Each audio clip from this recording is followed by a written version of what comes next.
അമ്മയ്ക്കും മോൾക്കും ഒരേപോലെയുള്ള combo dress ഇല്ല എന്നുള്ള പരാതി അങ്ങ് തീർത്തേക്കാം. വായോ, ഒരു 3 മിനിറ്റിൻ്റെ പരിപാടിയേ ഉള്ളൂ. അപ്പോൾ സബ്സ്ക്രൈബ് ചെയ്തിട്ട് ലൈക്ക് ചെയ്തിട്ട് കൂടെ കൂടിക്കോ. അപ്പോൾ ഇങ്ങനൊരു യോഗ് പാർട്ട് ഉണ്ടാക്കാൻ വേണ്ടിയിട്ടുള്ളൊരു പുറപ്പാടിലാണ്. അതിനാദ്യം ഞൊറിയെടുക്കണം.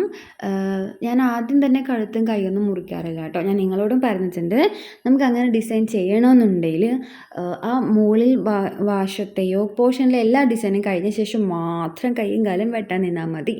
ബിഗിനേഴ്സിനുള്ളതാണിത്. പ്രൊഫഷണൽസ് ആണെങ്കിൽ എന്ത് വേണമെങ്കിലും ചെയ്യാം. 2 സൈഡ്സും അങ്ങനെ കൊടുക്കുക. പിന്നെ ഒരു ഞൊറി കൊടുക്കാനുള്ളൊരു റിബണാണിത്.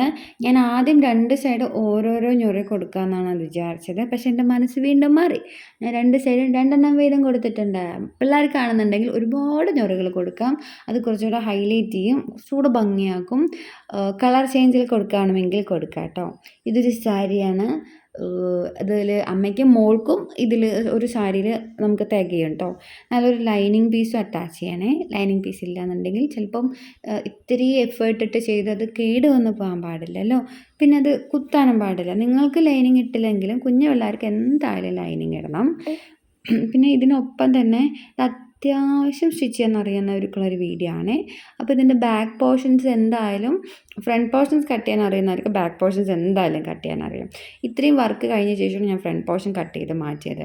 ബാക്ക് പോർഷൻസ് അതുപോലെ തന്നെ ജസ്റ്റ് ഇത്രയും പോലും ഇല്ല. അത് മേലെ വെച്ച് മുറിച്ചാലും മതി, കുഴപ്പമില്ല. പിന്നെ താഴ്വശത്തിനുള്ള ക്ലോത്താണിത്. അതിൽ എത്ര ഞൊറി വേണേലും ഇടാം കേട്ടോ. ഞാൻ ഒരുപാട് ആക്കുന്നില്ല. ഒരുപാട് കുട്ടിത്തം വേണ്ടാന്ന് തോന്നി, അതുകൊണ്ടാണ്. പിന്നെ കുഞ്ഞു മക്കൾക്കാണെന്നുണ്ടെങ്കിൽ എത്ര ഞൊറി വേണേലും ഇട്ട് കൊടുക്കാം. സ്റ്റെപ്പായിട്ട് വേണേലും ഇട്ട് കൊടുക്കാം, നിങ്ങളുടെ ക്ലോത്തിനനുസരിച്ച്. പിന്നെ എനിക്ക് ഒരുപാടൊന്നും മെനക്കെടാൻ വയ്യ, വളരെ പെട്ടെന്ന് ചെയ്തതാടോ, അതുകൊണ്ടാണ്. എന്തായാലും കാണിച്ച് തരണമെന്ന് വെച്ചിട്ട് ഞാൻ കാണിച്ച് തരുവാണേ.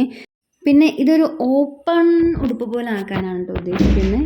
അപ്പം നമ്മളതിൻ്റെ ഫ്രണ്ട് പോർഷൻ മാത്രം കട്ട് ചെയ്യാണ്. അങ്ങനെ അല്ല വേണ്ടാന്നുള്ളവർക്ക് അത് കട്ട് ചെയ്യേണ്ട ആവശ്യമില്ല കേട്ടോ. ഈ സ്റ്റെപ്പ് ഒന്ന് സ്കിപ്പ് ചെയ്തേക്കണേ. ബേബീസിന് മാത്രം അങ്ങനെ മതി, അല്ലെങ്കിൽ അമ്മാസിന് മാത്രം അങ്ങനെ മതി എന്നുണ്ടെങ്കിൽ ചെയ്യാം. അത് ഫീഡ് ചെയ്യാനുള്ളൊരു സൗകര്യത്തിന് വേണ്ടിയിട്ടാണ് ഞാൻ മാക്സിമം ഞാനത് ഫ്രണ്ട് ഓപ്പൺ ആക്കിയത്. അത് വേണ്ടാന്നുണ്ടെങ്കിൽ വേണ്ട. ഓക്കെ, അപ്പോൾ ബട്ടൺസ് വെക്കാനുള്ളൊരു തയ്യാറെടുപ്പിലാണ് നമ്മൾ ഈ റിബൺ അറ്റാച്ച് ചെയ്യുന്നത്. ബേബീസിന് ഇത് കൊടുക്കണമെന്നില്ല കേട്ടോ, വേണ്ടാന്നുള്ളവർ കാണുന്നുണ്ടെങ്കിൽ. അതല്ല യോക്ക് പോർഷൻസിൽ മാത്രം ഇത് കൊടുത്താൽ മതി എന്നുണ്ടെങ്കിൽ യോക്ക് അറ്റാച്ച് ചെയ്യണതിന് മുന്നേ അത് ഡിവൈഡ് ചെയ്ത് ഇതുപോലെ സ്റ്റെപ്പ് ചെയ്തിട്ട് അറ്റാച്ച് ചെയ്യുന്നതായിരിക്കും കുറച്ചുകൂടെ നല്ലത്. ഓക്കെ, ഇത് ബാക്ക് പോർഷൻസ് ആണ്. ബാക്ക് പോർഷൻസ് ഞാൻ പറഞ്ഞല്ലോ, ഫ്രണ്ട് പോർഷൻസ് ചെയ്ത് കഴിഞ്ഞവർക്ക് ബാക്ക് പോർഷൻസ് ഒന്നും ഒരു ടഫ് ഉണ്ടാവില്ല. ഇതിൻ്റെ കൂടെ തന്നെ ലൈനിങ് അറ്റാച്ച് ചെയ്യുക. മക്കൾക്കാണെന്നുണ്ടെങ്കിൽ ഷിമ്മേഴ്സ് ഇടുമല്ലോ.